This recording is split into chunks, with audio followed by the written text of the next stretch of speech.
Hello everyone, আসসালামু আলাইকুম। সবাই কেমন আছেন? আশা করি ভালোই আছেন। যেহেতু রোজার মাস চলতেছে, আমারও ভিডিও বানানো হয় না, তো আমি আজকে ভাবছি যে আমার মন চাইছে চিংড়ি মাছ দিয়ে ডালের বড়া খেতে। তো আমি কিভাবে বানাই, আমি কিসে বাটি সেটা দেখুন, আমার সাথে থাকুন। আমি আপনাদের সাথে আজকে শেয়ার করব আমার রেসিপিটা। তো কথা না বলে চলেন আমরা এখন শিলপাটায় চলে যাব। শিলপাটায় এই যে চিংড়ি মাছটা নিয়েছি, তো আমি এখন এই চিংড়ি মাছটা ফাইনালি বেটে নিব, কারণ চিংড়ি মাছে কিন্তু অনেক কাঁটা থাকে। তো কাঁটা থাকে বলে এর জন্যই এটা কিন্তু বিলটার করলে হবে না। তো বিসমিল্লাহ বলে আমিও বাটা শুরু করে দিলাম। তো এভাবে বেটে নিলে আমার কাছে তো খুবই ভালো লাগে। আসলে শিল্পাটার জন্য কথা শোনা যায় না। ফাইনালি দেখুন যে আমার কিন্তু বাটা হয়ে গেছে। তো আমি এখন এটাকে তুলে নেব। নিয়ে আমি কিছু কাঁচামরিচ এবং কাঁচা রসুন বেটে নিব, আদা বাটা করে নিব। আসলে সবাই দেয় না, আমি জানি না যে সবাই দেয় কি না, কিন্তু আমরা কিন্তু দিই, কারণ আমার ভালো লাগে। মানে আমাদের যশোর জেলায় এভাবে বানিয়ে খাই, বানিয়ে খেতে ভালোবাসে। তো আমি এখন এই যে এগুলো একটু বেটে নিব। কাঁচা ঝালটাও একটু হালকা মিহি করে নিলাম, নিয়ে তারপরে চটকিয়ে চটকিয়ে এটারে শিল্পটায় না বাটলে, আসলে ব্লেন্ডার মেশিনে দিলে আমার কাছে একদম ভালো লাগে না, কেমন যেন একটা লাগে। এই জন্যে আমি শিল্পটায় বেটে নিচ্ছি।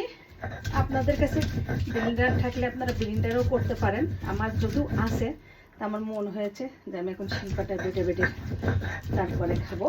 তো আমার ফাইনালি বাটা হয়ে গেছে।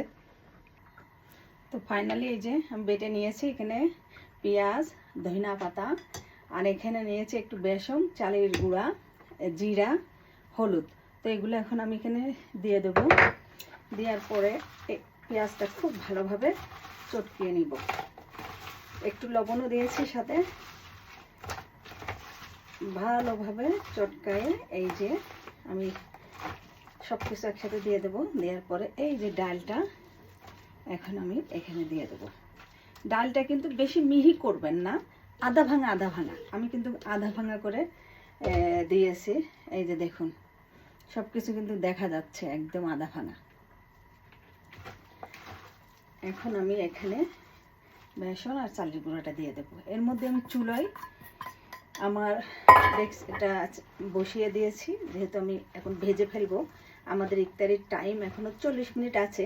আজকে বাসায় কেউ নেই, আমি একা ইফতারি করব। সবসময় বেশিরভাগই আমি একা ইফতারি করি, বাসায় কম লোক থাকে। আর যখন আমাদের পার্টি থাকে তখন সবাই থাকে, এই আর কি। তো আর বাসার লোক তো সবাই কাজে, সেই বাসায় ফিরবে সব রাত্রে 12:30টায়। আর আমার ভাড়াইটেরা আছে, তারা প্রেগনেন্ট, একজন সে তো রোজা নেয়, একজন বাচ্চা কোলে, তাই সেও রোজা নেয়। এই সবাই মিলে আর কি খাবো। যাই হোক, একার জন্য তো আর করা যায় না। তো ফাইনালি আমি এখন তেলটা গরম হলে দিব, আপনাদেরকে দেখাই যে আমি কিভাবে দিই, সেটাও আমি আপনাদের সাথে শেয়ার করব। তো ফাইনালি আমার তেলটা গরম হয়ে গেছে। আমি কিন্তু কোনো ডিজাইন করব না, যেভাবে পারবো ওইভাবে ছেড়ে দিব, কারণ এটা দেখতে ভালো লাগে।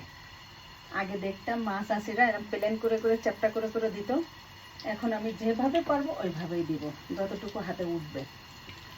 হাতের মাপ মতো করে করে আপনারা সবাই দিবেন। তো জাল একটু কমিয়ে দিতে হবে, একসাথে আমার অনেকগুলো এখানে হবে। তো অনেকে তো বেকিং সোডা দেয়, আমি অবশ্য ওটা দেইনি, কারণ ওটা দিলেও হয় না দিলেও হয়। এর জন্য আমি একসাথে এখন অনেকগুলো দিতে পারবো।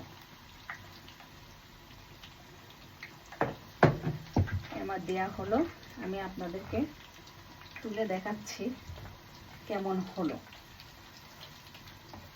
তখন আপনারা বুঝবেন যে কতটা ক্রিসপি হবে আমার এটা, ইনশাল্লাহ।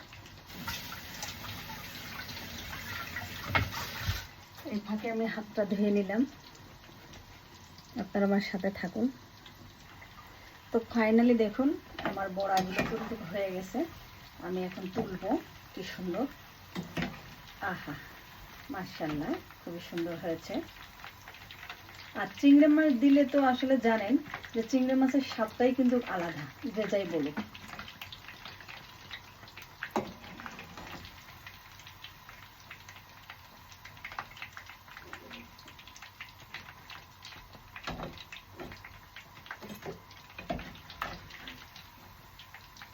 তেলটা যদি আমি ঠিক মতো না নিই, সারাদিন রোজা থেকে এই তেলের জিনিস খাইলে একেবারে শেষ, গ্যাসে ভরে ফেলবে।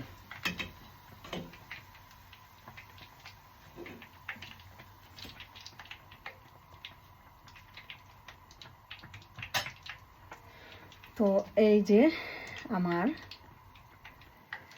এগুলো হয়ে গেছে বড়াগুলো। তো কেমন হয়েছে? এ কিন্তু একদম পুরো মচমচে হয়ে গেছে, একটু ঠান্ডা হলে একদম মচমচে হয়ে যাবে। তো আপনারা অবশ্যই কমেন্ট করে আমাকে জানাবেন যে আমার ডালের বড়া কেমন হলো। এটা হলো যশোর জেলার বড়া। সবাই ভালো থাকবেন, আল্লাহ হাফেজ, বাই বাই।